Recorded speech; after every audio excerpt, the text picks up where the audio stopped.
Oxford university और दवा निर्माता कंपनी एस्ट्राजेनेका के संयुक्त प्रयास से विकसित की जा रही कोविड-19 वैक्सीन को कोविशील्ड नाम दिया गया है। अगर इसका इंसानों पर आखिरी परीक्षण भी सफल रहा तो इसे जल्द से जल्द बाजार में उतारने का प्रयास होगा ताकि दुनिया भर में इसकी डोज पहुंचाई जा सके। सीरम इंस्टीट्यूट ऑफ इंडिया के सीईओ अदार पूनावाला ने कहा है कि उनकी कंपनी में ऑक्सफोर्ड की कोरोना वैक्सीन को बड़े पैमाने पर तैयार करने की तैयारी है।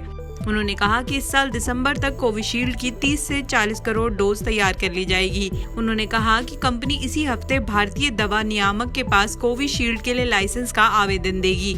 उन्होंने कहा कि कंपनी अपने यहाँ तैयार 50% वैक्सीन सिर्फ भारत के लिए रखेगी, आधी ही दुनिया के अन्य देशों को दी जाएगी। पूनावाला ने इस सवाल के जवाब में कहा कि चूंकि इस समय पूरी दुनिया कोविड से जूझ रही है, इसलिए फिलहाल इसकी कीमत कम से कम रखी जाएगी। इस पर शुरुआत में मुनाफा नहीं कमाया जाएगा। उन्होंने अनुमान के तौर पर कहा कि भारत में इसकी कीमत 1000 रुपए से थोड़ा ज्यादा या फिर कम हो सकती है। भारत सरकार ने पोलियो, मलेरिया जैसी बीमारियों को जड़ से खत्म करने के लिए टीका अभियान चलाया। यही कारण है कि आज भारत इन बीमारियों से लगभग मुक्त हो चुका है।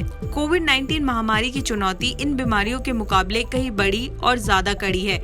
ऐसे में पूरी संभावना है कि सरकार कोविड-19 टीकाकरण अभियान भी चलाए। इस अभियान में लोगों को मुफ्त या फिर मामूली कीमत पर टीका चलाए जाने की नीति तय हो सकती है। अदार पूनावाला ने कहा है कि वैक्सीन ज्यादातर सरकारों द्वारा ही खरीदी जाएगी और लोगों को टीकाकरण कार्यक्रम के तहत मुफ्त में टीका दिया जाएगा। कोविशील्ड के अब तक के परीक्षण से लगता है कि ये टीका कोविड-19 महामारी के खिलाफ काफी कारगर सिद्ध होगा। ऑक्सफोर्ड वैक्सीन ग्रुप के डायरेक्टर एंड्रयू जे पोलार्ड ने बताया कि एंटीबॉडी रिस्पांस से पता चलता है कि कोविशील्ड वैक्सीन काफी कारगर है। हालांकि उन्होंने कहा कि ट्रायल में खरा उतरने के बावजूद हकीकत तभी पता चलेगी जब इसका बड़े पैमाने पर इस्तेमाल होगा।